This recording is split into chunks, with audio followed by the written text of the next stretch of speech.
안녕하세요, 김태혁입니다. 오늘 여러분한테 소개해드릴 것은 바로 소부장입니다. 소부장은 소재 부품 장비의 줄임말으로서 작년 7월 일본의 불화수소, 플루오린 폴리이미드, 포토레지스트 등 반도체 소재 3개 품목의 수출 규제 이후에 우리나라는 잠시 반도체 산업에 타격을 받았으나 정부는 이 상황 속에서 국산화 전략을 발표했고, 이로 인해 소부장 관련주들의 강한 상승이 나왔을 뿐더러 특히 불화수소 같은 경우엔 6개월 만에 국산화에 성공을 한 쾌거를 이뤄냈습니다. 정부는 지난달 소부장 2.0 전략을 발표했는데 2022년까지 차세대 전략기술 5조 원 플러스 알파에 집중 투자, 잠재 역량을 갖춘 으뜸 기업 100개 육성, 디지털 공급망 구축 등 많은 내용이 포함되어 있었습니다.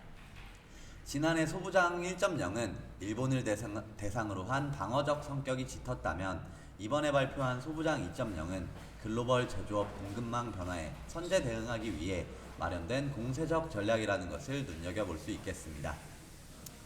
소부장 1.0은 공급망 중점 관리 품목으로 일본 의존도가 높은 품목을 100개 선정했다면, 소부장 2.0에서는 대상이 중국, 미국, 유럽 등 전 세계로 확대되었으며 품목도 338개 이상으로 늘어났다는 것이 유의미하고, 반도체 등 첨단형 158개 품목, 자동차, 전자전기 등 범용형 180개 품목이 선정되었을 뿐만 아니라 바이오, 환경, 로봇 등 신산업에서 추가 품목을 지정할 계획입니다. 많은 분들이 그러면 바이오, 환경, 로봇도 지켜봐도 괜찮을까요? 라고 의문을 가지실 텐데, 이것들은 후발주자인 성격이 강합니다.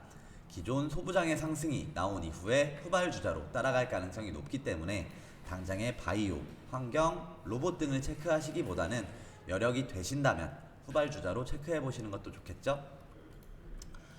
소부장 관련 주로는 캠트로스, 동진세미캠, SKC 솔믹스, 램테크놀러지, 어보브 반도체, SFA 반도체, 네페스, 이오테크닉스 등이 있습니다.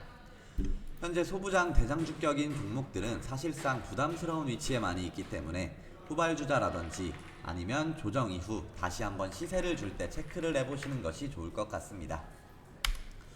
그리고 일제강점기 때 조선인을 강제 동원한 일본 기업의 자산 압류 소식에 일본의 추가 보복에 대한 전략을 위해 이달 중 소부장 경쟁력 강화 위원회를 개최하며 일본의 추가 핵심 소재 수출 규제 조치에 대비한 대응책을 논의할 예정입니다.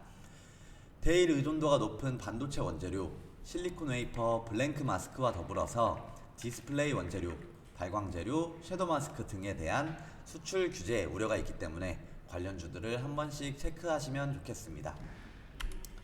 또 이 기사를 보시면 삼성전자 또한 장비 국산화의 속도를 내기 위해서 1,100억 원이라는 금액을 각 회사에 투자를 진행한다고 하는데, 소부장 관련주들을 반드시 살펴보시면 좋겠죠? 현재 소부장 관련주들에 대한 재료는 굉장히 많습니다. 정부에서 밀어주는 사업일 뿐더러 여러가지 크고 작은 이슈가 공존하고 있기 때문에 혹시나 내 포트에 존재하지 않는다면 하나씩은 가지고 계셔도 좋을 섹터입니다. 여러분의 소중한 투자금을 응원합니다. 이상 김태혁이었습니다.